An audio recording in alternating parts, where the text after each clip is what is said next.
Hello guys, welcome back to our YouTube channel. स्वागत है आप सबका आपके अपने YouTube channel GS by Ankit Jha पे। सो गाइस, इस वीडियो में हम लोग बात करने वाले एक बहुत ही इंपॉर्टेंट इशू की, जो अभी रीसेंट पास्ट में अगर हम समझे तो इसकी वजह से ट्रेड बहुत एक्सपेंसिव हुआ है। और वो रीज़न है पूरे के पूरे मिडिल ईस्ट में क्राइसिस। अभी क्राइसिस किस वजह से हुआ है? तो there have been continuous war in the region, specially Israel और इसराइल के अड़ोस पड़ोस में जितनी भी कंट्रीज़ हैं, they have been in war from past many years, specially since 2022। तो इसराइल लेबनान का क्राइसिस, इसराइल ईरान का इशू, इसराइल पैलेस्टीन का इशू, अब इन सभी वजहों से ये पूरा जो नेटवर्क आप देख रहे हैं ये डिस्टर्ब हो गया है। This is called the trade network. अब ट्रेड नेटवर्क को समझने के लिए एक बार बहुत क्विकली हम लोग इस पूरे के पूरे मैप को समझते हैं।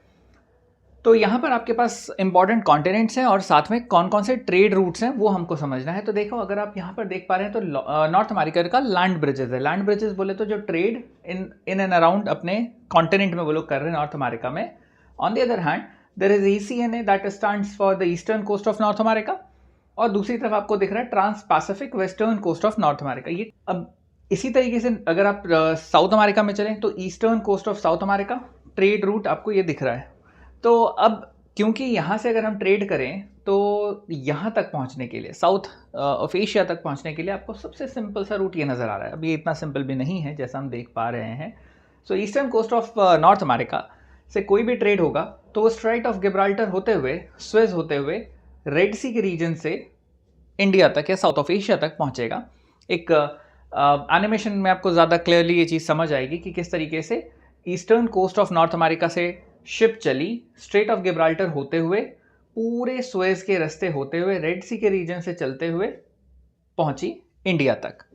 ऑन द अदर हैंड, क्योंकि ये वाला रीजन जो रेड सी का रीजन है ये हो गया है डिस्टर्ब, अब ट्रेड कैसे हो रहा है? अब ट्रेड हो रहा है यही east coast of North America से कोई भी शिप कंटेनर चला और वो चला स्ट्रेट ऑफ गिब्राल्टर ना जाकर वो घूम कर पूरे का पूरा केप ऑफ गुड होप से अफ्रीका के साउथ से चलता हुआ पहुंचा साउथ ऑफ इंडिया तक या साउथ ऑफ एशिया तक। और ये वाला जो रूट है ये तकरीबन अगर हम देखें तो पहला रूट आपके पास 16,500 किलोमीटर का। ऑन द अदर हैंड अगर हम इस रूट की बात करें तो ये तकरीबन 28,000 से 30,000 किलोमीटर लंबा पड़ता है।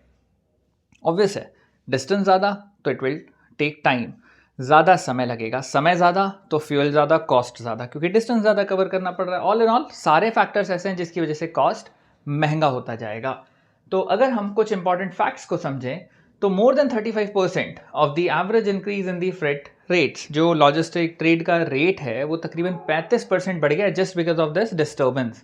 On the other hand more than 2 week increase in the shipping time, जैसा हमने देखा अभी वीडियो में कि किस तरीके से रूट जो है वो लंबा हुआ, रादर देन सुएज के रास्ते, रेड सी के रास्ते ना होकर ट्रेड कहाँ से हो रहा है? तो ट्रेड हो रहा है केप ऑफ गुड होप होते हुए, which again increase the time. तो 2 हफ्तों तक का लगभग इंक्रीज हो गया है टाइम में। On the other hand raise of around 20% in insurance premium. जितने भी कंटेनर्स या लॉजिस्टिक शिप्स चलती हैं वो सब इंश्योर्ड होती हैं। एक जगह से चली ओरिजिन से और डेस्टिनेशन तक पहुंचेगी, तो इस बीच उसके साथ अगर कुछ भी हादसा हुआ या किसी भी तरीके की प्रॉब्लम्स आई तो उसमें जितना भी सामान है वो इंश्योर्ड रहता है, एक इंश्योरेंस कंपनी उसको इंश्योर करती है। अब क्योंकि ये डिस्टर्ब्ड एरियाज हैं, वहाँ पर रिस्क या थ्रेट बहुत ज़्यादा है, इस वजह से इंश्योरेंस प्रीमियम भी ज़्यादा चार्ज किया जाता है। 20% of India's export passes through this region. 20% India का जो टोटल ट्रेड है वो इसी रास्ते से होकर गुजर रहा है। तो ऑब्वियस है कि हमको तो इसका इफेक्ट देखने को मिल रहा है। अब ये रेड सी क्राइसिस हो किसकी वजह से रहा है? तो आपको यहाँ पर टर्म मिल रहा है हौथी अटैक। अब हौथी क्या है, किस तरीके से ये इस पूरे रीजन में डिस्टर्बेंस क्रिएट कर रहे हैं, will have another video on that. अगली वीडियो आपको हौथी अटैक पर ही मिलेगी कि किस तरीके से ये पूरा रीजन हौथी की वजह से अभी डिस्टर्ब्ड है। अब ये हमारे पास जो ट्रेड का डिफरेंस है, वैसे तो एनिमेशन के थ्रू आपको ये चीज़ें समझ आ गई हैं, जस्ट एक बार आप और ग्लांस में देखें तो गिब्राल्टर से होते हुए this is the region of Suez, ये सुएज कैनाल होते हुए हम रेड सी होते हुए चलते हैं और साउथ ऑफ एशिया तक आते हैं। लेकिन अब हमें कैसे आना पड़ रहा है? गिब्राल्टर ना आकर हम सीधा बढ़े आगे Cape of Good Hope South Africa तक, पूरे अफ्रीका को क्रॉस करते हुए नीचे से हम स्ट्रेट ऑफ हॉर्मज या अपनी तरफ आ जाएं, या आगे साउथ ईस्ट एशिया की तरफ चले जाएं तो स्ट्रेट ऑफ मलक्का तक जाएंगे। तो ये ट्रेड रूट ऑब्वियसली बहुत लंबा भी है, एक्सपेंसिव तो पड़ेगा ही।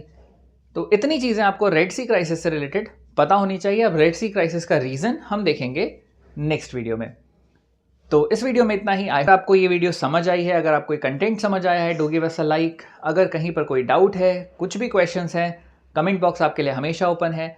आपके सारे क्वेरीज का आंसर आपको मिलेगा। तो जल्दी से कर दीजिए लाइक, सब्सक्राइब और इस चैनल को स्प्रेड भी करिएगा।